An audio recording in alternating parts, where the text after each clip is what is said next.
बिस्मिल्लाहिर्रहमानिर्रहीम। अस्सलाम वालेकुम व्यूवर्स ये देखिए मेरे पास 1 टीस्पून नमक है, 1 टीस्पून सुरख पिसी हुई मिर्च है, हाफ़ टी स्पून सुरख दरदरी मिर्च है, 1 टीस्पून हल्दी है और मैं अभी आपको बताती हूँ कि मैं क्या बनाने जा रही हूँ।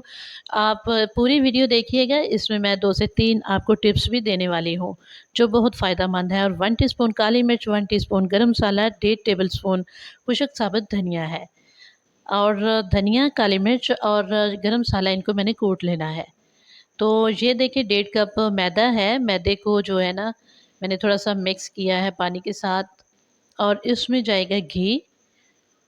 इसको मैं तैयार करती रहूँगी, जैसे-जैसे इसमें मैं घी भी शामिल करूँगी और थोड़ा-थोड़ा पानी डाल के तो फिर इसको ना मैंने तैयार करना है, इसको मिक्स करना है अच्छे से और फिर इसमें नमक भी मैं हस्ब ज़ायक़ा शामिल करूँगी। अगर आपको पसंद हो तो फिर आप साबुत ज़ीरा थोड़ा-सा आप मिक्स कर सकते हैं, अगर नहीं तो फिर स्किप कर लें।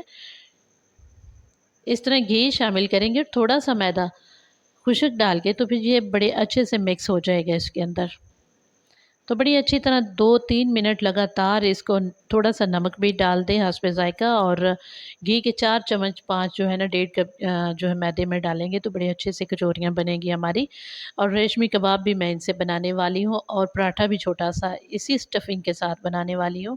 तो ये देखिए मसाला तो मैंने कूट लेना है जो मैंने अभी आपको दिखाया है और ये खुशक पुदीने के पत्ते हैं जो मैंने घर पे सुखा के रखे हुए हैं खुशक करके।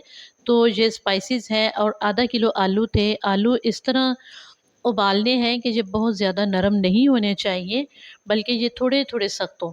थोड़े-थोड़े सख्त होंगे ना तो फिर इनकी जो है ना ये स्टफ़िंग बड़े अच्छे से तैयार होगी माशाल्लाह से।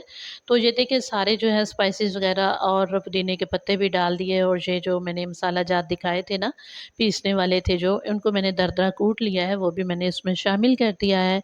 अब इस स्टफ़िंग में मैं नमक को दोबारा चेक करूँगी, अगर कम हुआ तो फिर मैं और शामिल कर दूँगी। तो इधर अदरक और लहसुन, सब्ज़ मिर्च, सब्ज़ धनिया, चंद पत्ते पुदीने के, ये इनकी मैंने दरदरी सी पेस्ट जो है ना ये मैंने कूट ली है और तैयार करके तो इसमें भी ये भी मैंने शामिल कर दी है। अच्छी तरह इनको सब चीज़ों को मिक्स करना है। मिक्स करने के बाद 1 पाव चिकन था मेरे पास बोनलेस, इसको मैंने हाफ़ टी स्पून नमक डाल के तो अच्छे से उबाल लिया। इसके बाद मैंने ना इसको कुंडी और डंडे के साथ थोड़ा-सा ना इसको कूट लिया है। हाथों के साथ भी इसको श्रेड कर सकते हैं, इसके छोटे-छोटे पीस करके। तो ये भी मैं इसमें शामिल कर दूँगी आलू के जो है मिक्सचर इसमें और अच्छे से इसको जो है मिक्स करके तो एक साइड पे रख दूँगी। और इधर नमक चेक किया है कम है तो फिर थोड़ा-सा और शामिल कर लेंगे।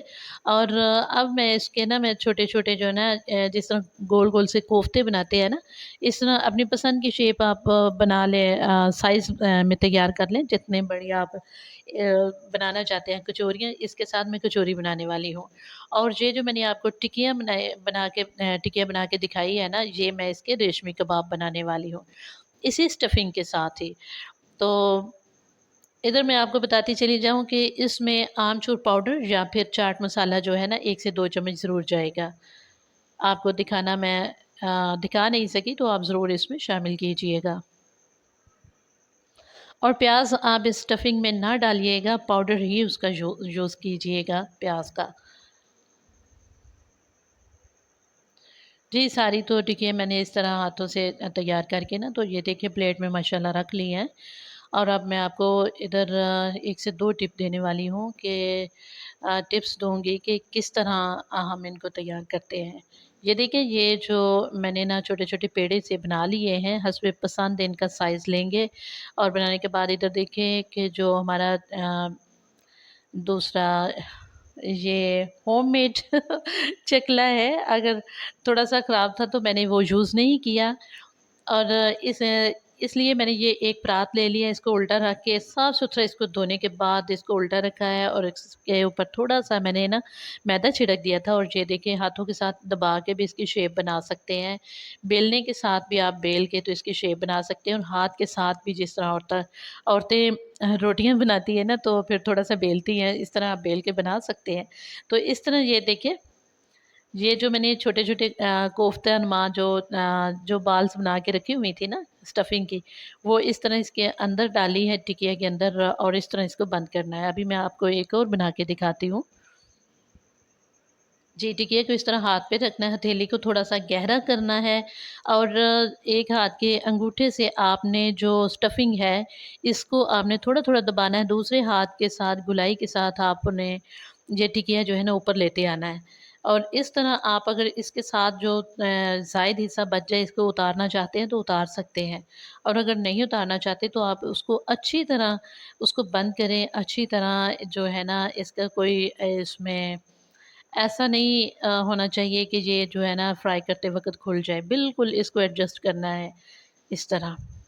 और ये देखिए माशाल्लाह अल्हम्दुलिल्लाह इसी तरह सारी जो है ना कचौरियाँ मैं तैयार कर लूँगी और वो तो मैंने करके रख ली हैं एक साइड पे कचौरियाँ तैयार करके और ये एक मैंने टिकिया को लेके उसी तरह स्टफिंग को उसके अंदर डाल के बंद करके तो हल्का-सा हाथों के साथ मैंने आपके सामने ही बेल लिया है और फिर बेलने की मदद से इसको मज़ीद जो मैंने फैला लिया है और ये देखिए खूबसूरत छोटा-सा पराठा इसका तैयार हो गया है। आप बड़ा पराठा भी बिल्कुल इसी मेथड से तैयार कर सकते हैं। थोड़ा-सा घी इसके ऊपर लगा देंगे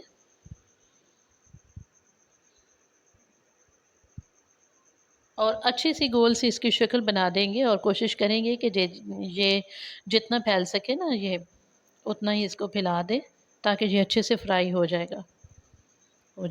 हाँ जी, तो इधर मैंने तेल जो है ना ऑयल घी मैंने जो है माशाल्लाह से ये तकरीबन 1 पाव है, इसको मैंने गरम कर लिया है मीडियम फ्लेम पे और इसमें अब मैंने डाल दी हैं कचौरियाँ। पहले हम कचौरी बना लेते हैं, इसके बाद फिर हम कबाब बनाएँगे इंशाअल्लाह।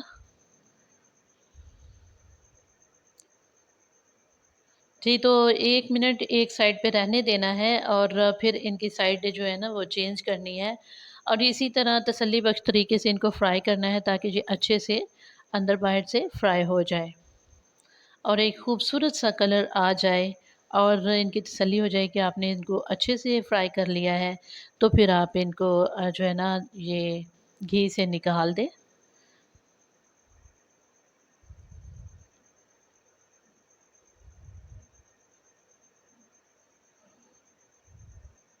जी, तो माशाल्लाह अल्हम्दुलिल्लाह काफ़ी अच्छा इनका खूबसूरत सा कलर भी आ चुका है और ये काफ़ी अच्छे से ये फ्राई हो चुकी हैं, तो अब मैं ना इनको निकाल लूँगी।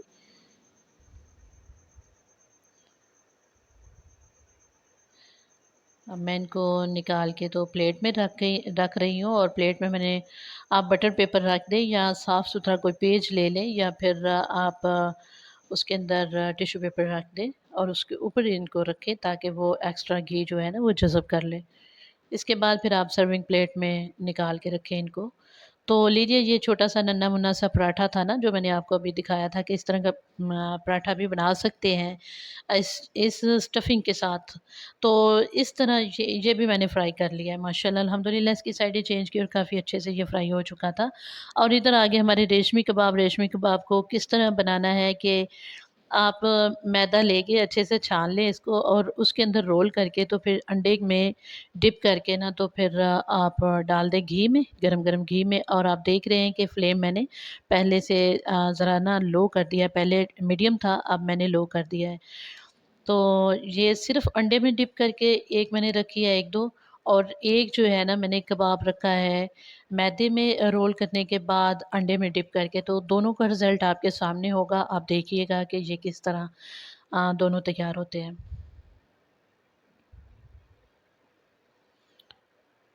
इनको आप चटनी के साथ केचअप के साथ आप सर्व कर सकते हैं और ये बहुत ही टेस्टी माशाल्लाह अल्हम्दुलिल्लाह बन के तैयार हुई थी।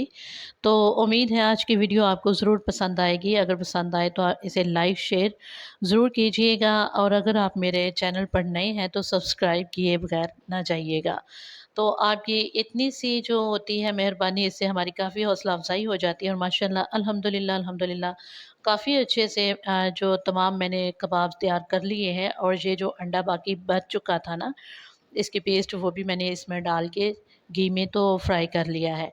अंडा जो तभी इस तरह फ्राई करते हुए फूलता है जब आप उसको मिक्स करते हुए बड़े अच्छे से उसको फेंटते हैं और जब